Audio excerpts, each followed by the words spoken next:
Welcome to the next lecture of American Government 2. I'm your host, Dr. Michael Baggs, and our topic this week is economic policy. Public policy is a law, rule, statute, or edict that expresses the government's goals and provides for rewards and punishments to promote their attainment. Economic policy. When the United States were still colonies, the major European nations were mercantilist. That is, their governments played an active role in promoting trade and industry. Mercantilism is an economic policy that is designed to maximize the exports and minimize the imports for an economy. It promotes imperialism and tariffs and subsidies on traded goods to achieve that goal.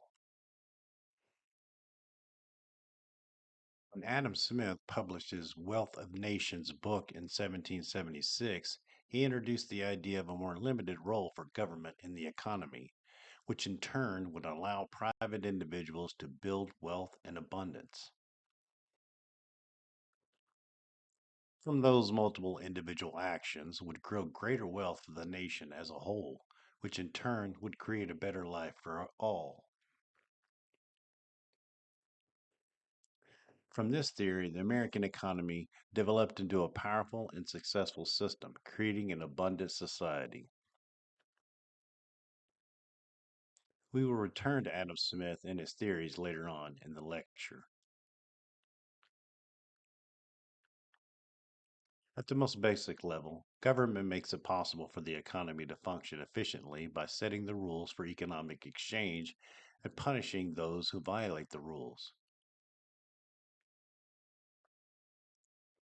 Those rules include property rights, contracts, and standards for goods. This kind of governmental rulemaking allows markets to expand by making it easier for people who do not know each other to engage in economic transactions.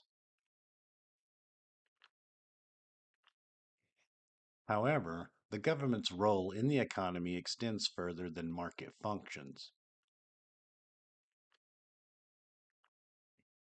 The goals of economic policy promote economic stability. The government's involvement in promoting economic stability is meant to protect the welfare and property of individuals and businesses. Government attempts to protect the welfare and property of the public by promoting law and order. A society where the rule of law prevails will have a stable economic growth. Another way in which the government promotes economic stability is by regulating competition. The national government first began to regulate because companies themselves felt burdened by state policies inconsistencies. Regulation later addressed monopolies and unfair trade advantages that ultimately hurts economic stability. The government also promotes economic stability by providing public goods. These are goods that are provided by the government because they either are not supplied by the market or are not supplied in sufficient quantities. Public goods are essential to market operations, and the government's actions do affect the market's character.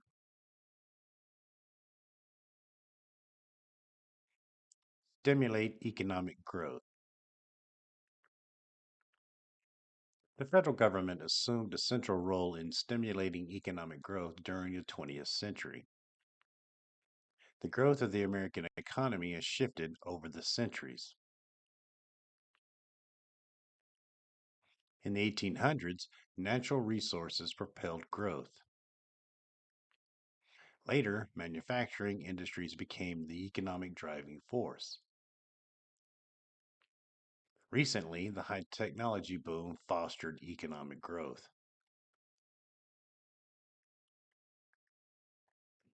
Throughout the nation's history, the federal government has adopted policies to promote conditions needed to sustain economic growth. The basic prerequisites for growth are similar in each case: strong investment, technological innovation, productive workforce.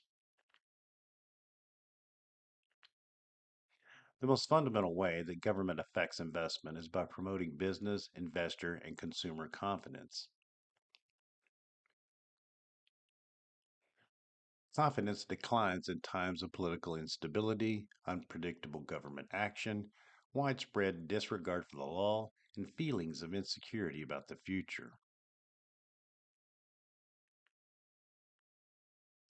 Technological innovation is assisted by the government by its support for the National Science Foundation and National Institutes of Health that advance knowledge that can lead to new products. Immigration policies and job training programs ensure there is the productive workforce necessary for economic growth. Promote business development. The government tries to boost economic growth by promoting business development. For instance, during the 19th century, the national government focused on promoting access to markets. National transportation networks were built to tie together different regions. The federal government subsidized the building of canals and the railroad system. During the 20th century, the national government funded a national highway system. In 1919, Lieutenant Colonel Dwight D. Eisenhower participated in the first Army Transcontinental Motor Convoy. The expedition consisted of 81 motorized Army vehicles that crossed the United States from Washington, D.C. to San Francisco, a venture covering a distance of 3,251 miles in 62 days. In the late 1950s, thousands more miles of interstate highway were built, with the federal government paying 90% of the cost through federal subsidies. The national government also subsidizes the agricultural sector and the business sector. The national government promotes business development through categorical grants. These are congressional grants given to states and localities on the condition that expenditures are limited to a problem group specified by the law.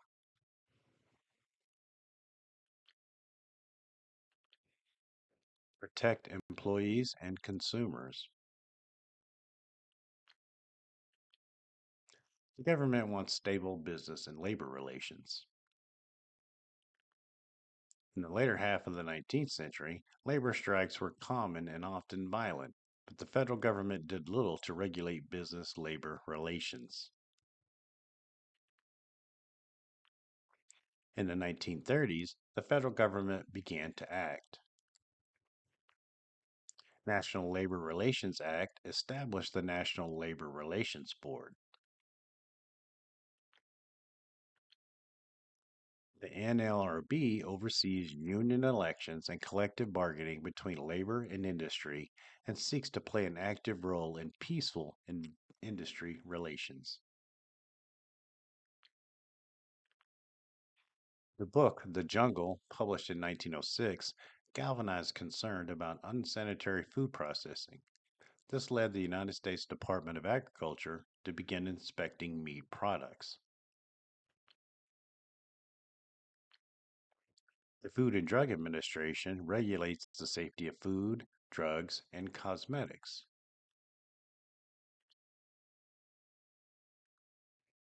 The consumer movement took off in the 1960s.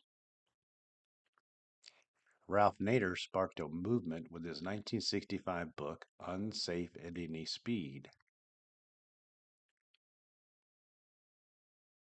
He revealed design flaws in the Corvair, a popular car that caused deaths that were preventable.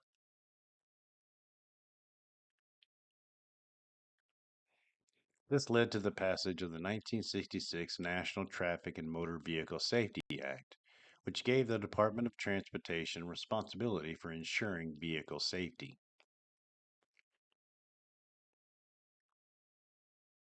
The Consumer Product Safety Commission was created in 1972 to inform citizens about product hazards and to set public standards. Fiscal policies. The government's use of taxing, spending, and monetary powers to manipulate the economy are called fiscal policies. Fiscal policies can affect the economy and can be used to counteract the highs and lows of the business cycle. Taxation policies. In the 19th century, the government received most of its revenue from tariffs. The federal government added a corporate income tax in 1909 and an individual income tax in 1913 with the passage of the 16th Amendment. The American income tax system involves some of the income redistribution. Redistribution is a policy whose objective is to tax or spend in such a way as to reduce the disparities of wealth between the lowest and the highest income brackets.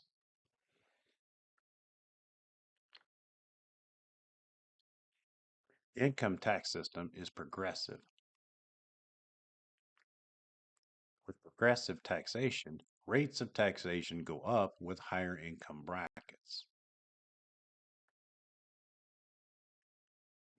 This is different from regressive taxation, which affects the lower income brackets more heavily. The purpose of a progressive graduated income tax is to raise revenue and reduce the disparities in wealth.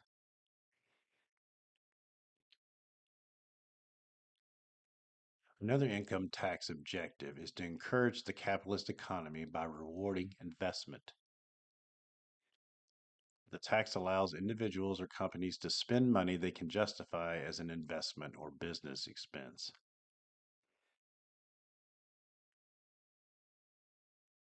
These deductions are called loopholes, incentives for individuals and businesses to reduce their tax liabilities by investing their money in areas that the government designates.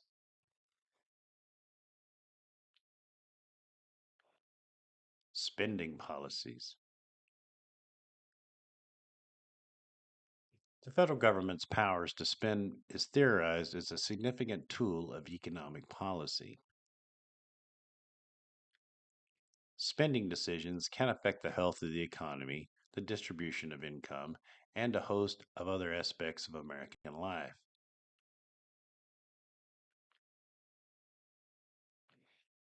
Proponents of government spending often point to the fiscal multiplier as a way that spending can fuel growth.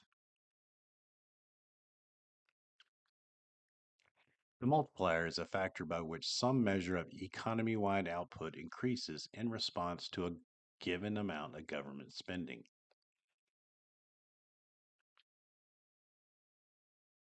According to the multiplier theory, initial burst of government spending trickles through the economy and is respent over and over again, thus growing the economy. Spending priorities and its influence on the economy is a contentious political topic and is debatable. These spending decisions are part of the annual budget process, and the federal government, unlike most state governments, can run budget deficits.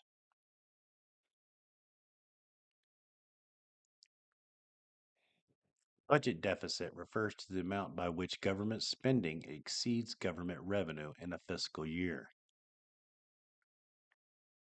The sum of all federal government borrowing is called the national debt, the total amount of money that the government has borrowed. Mandatory spending are budget items that are mandated by law. It includes payments on the national debt and Social Security.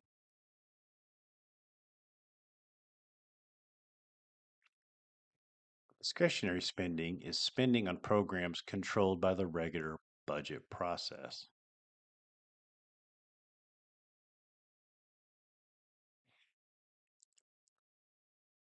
Spending, mandatory versus discretionary.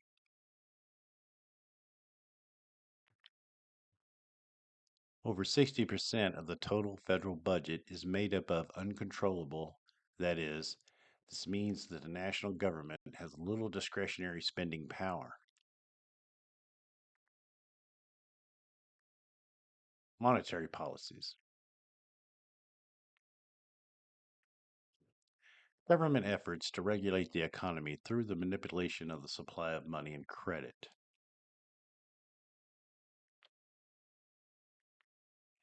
The most powerful institution in the area of monetary policy is the Federal Reserve System and Board.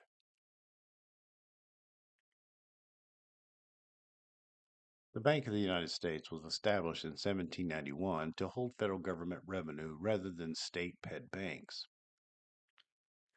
It was ultimately terminated during Andrew Jackson administration, but was reestablished in 1913 by Congress as the Federal Reserve System.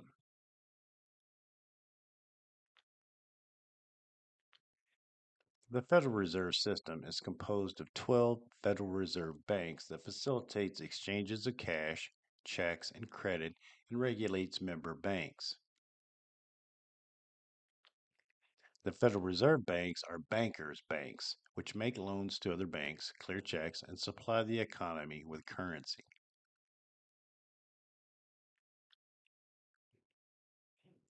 Every national bank must be a member of the Federal Reserve System and follow national banking rules. The Federal Reserve Board, or the Fed, controls the Federal Reserve System and has 7 members who are appointed by the President, confirmed by the Senate, and serve 14-year terms.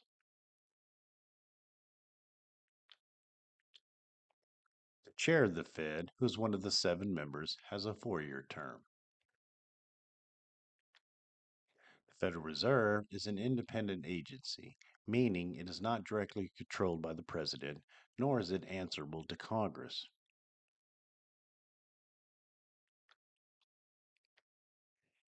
The Fed controls the federal funds rate, which is the interest rate on loans between banks, which the Fed influences by affecting the supply of money available.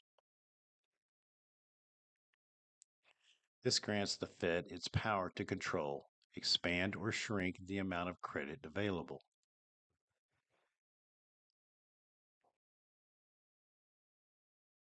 The second power of the Fed is control over the reserve requirement, the amount of liquid assets and ready cash that banks are required to hold on to meet depositors' demands for their money. If the Fed lowers the reserve requirement, banks can be more liberal in extending loans.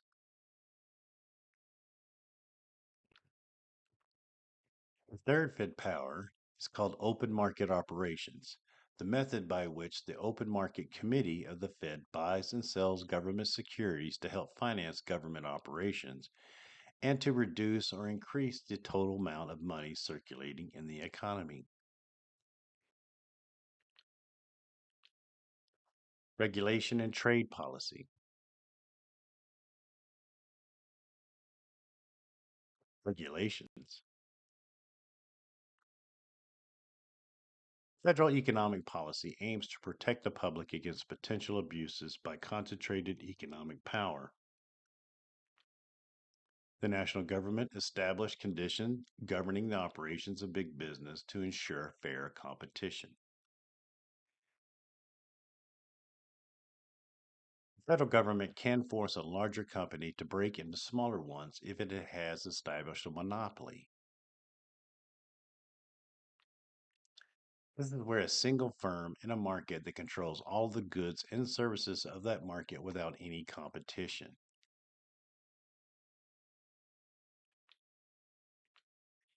Antitrust policy.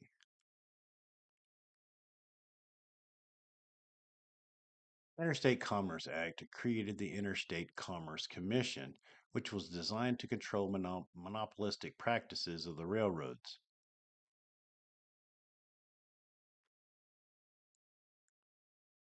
German Antitrust Act extended the above regulatory power over all monopolistic practices, and later the Clayton Antitrust Act and the Federal Trade Commission further strengthened anti-monopoly regulations.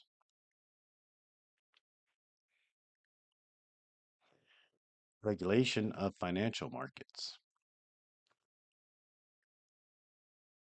Securities and Exchange Commission regulates financial markets, and it was created in response to the stock market crash of 1929. The SEC requires companies to disclose information about the stocks and bonds they are selling, requires companies to inform buyers about investment risk, and offers some protection to investors against fraud.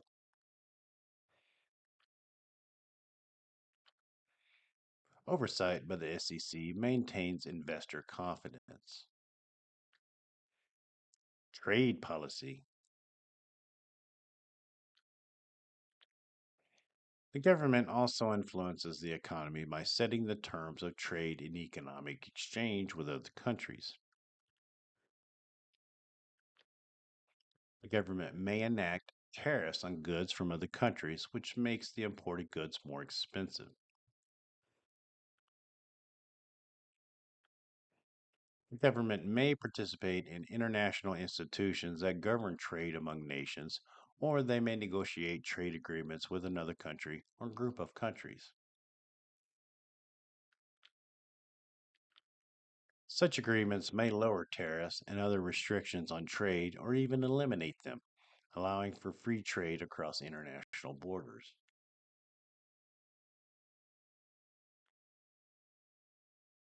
The goals of trade agreements include opening new markets for products and lowering the price of goods for consumers. Benefits and costs of free trade. Although many economists argue that free trade is desirable, it remains controversial.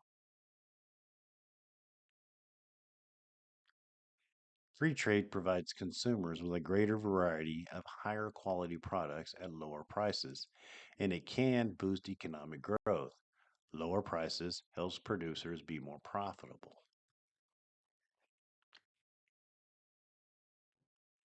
Still, free trade may impose cost on certain economic sectors or societal groups.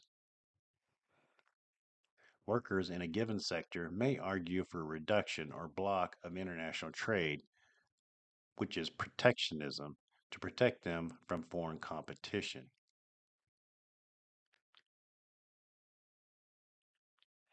Economic theory. In the 1700s, a Scottish economist, Adam Smith, argued that most governmental interference depressed economic growth. He believed that instead the government should leave the economy alone and that competition among free enterprises would unleash economic energy, fostering growth and innovation.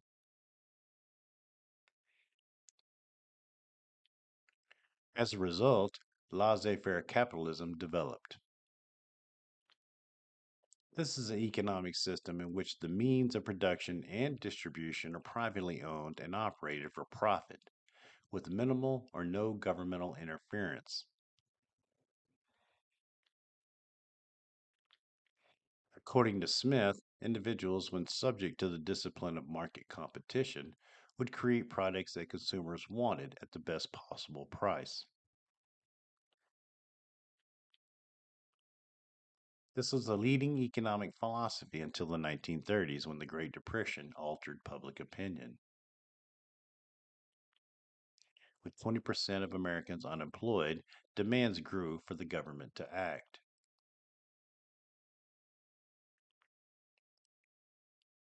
In the 1930s, British economist John Maynard Keynes laid the foundations for the government's economic role during economic downturns.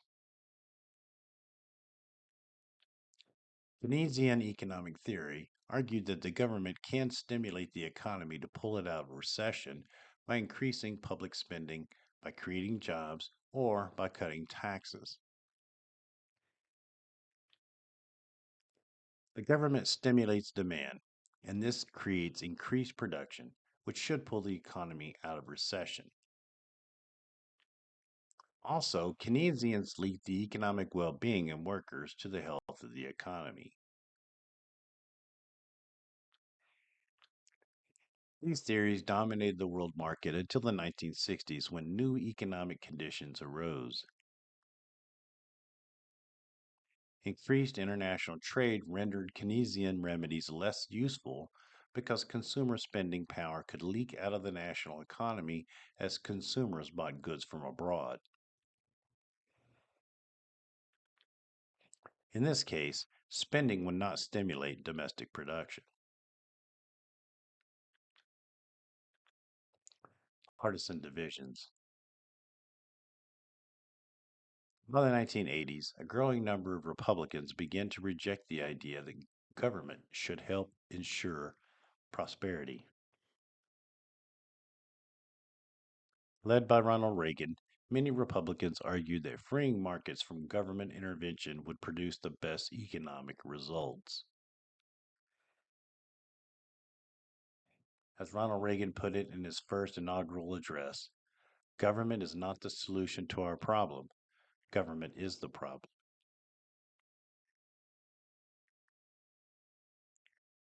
These arguments for less government drew from Adam Smith. Republicans today draw on the ideas of Smith and laissez faire economics, whereas many Democrats promote a role for government in the economy. Consistent with the belief in reducing the role of government, Republicans made tax cuts their highest priority and embraced supply side economics. Supply side economics is an economic theory that posits that reducing the marginal rate of taxation will create a productive economy. According to the theory, supply side economics promote levels of work and investment that would otherwise be discouraged by higher taxes.